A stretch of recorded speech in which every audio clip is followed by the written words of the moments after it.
जय शिवराय जय शंभूराजे मित्रांनो, सकाळ सकाळी उठून नाश्ता बिष्टा केला की मग काय राव गाडीपाशी गेलो आणि गाडीत पेट्रोल नव्हतं म्हणून पेट्रोल टाकलं. तिथून आपण गेलो तर बाहेर पोरांचं नियोजन होतं बँजो ठरवायचा. लग्नाला बँजो पाहिजेच की राव. मग काय राव मामाच्या गावाला आंबे आणायला जायचं तर मग गेलो की हापूस आंबा असल्यावर सोडायचा. वाडीत वाटतं मोठी कंपनी उभी राहते. मग काय राव तिथून पुतूर दामोडच्या हनुमान मंदिरापाशी. मग काय राव तिथून आपण पुतलो की शिर्षीच्या भैरवनाथ विद्यालयापाशी. तिथून गेलो डायरेक्ट आंब्याच्या बागेत गेल्यानंतर गाडी सावलीत लावली. तिथून आपण काय राव गाडी सावलीत लावल्यानंतर विचारायला मामानं सांगितले समजा आंबा काढून घ्या. मामा तू नसतं सांगितलेस तरी आम्ही समजा काढून नेलं असतं की रे. मग काय राव तिथून उसातनं गेलो की राव.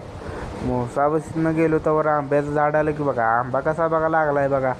वर तर बघा कसं तणक्याबाज झाले ते आंब, कसं कडकच. आंब्याच्या झाडाला आंब लय होत्यात पण तोंडाला तर पाणी सुटलेला. आंबा आपल्या कडेलाच होता, हाताला येत होता. पण काय म्हणतात तसं पूर्ण भरल्याशिवाय आंबा तोडायचा नसतो. जर आंबा मला तोडायचा असता तर तणकाच लावला असता का नाही. हापूस आंब्याची काय क्वालिटी वेगळीच की राव. तिथून आपण आलो दुसऱ्या आंब्याच्या बागेत, तवर दणक्याबाजच आंबं लागले ते बघा. मग काय पोतं भरलं. व्हिडिओ आवडल्यास लाईक करा, शेअर करा.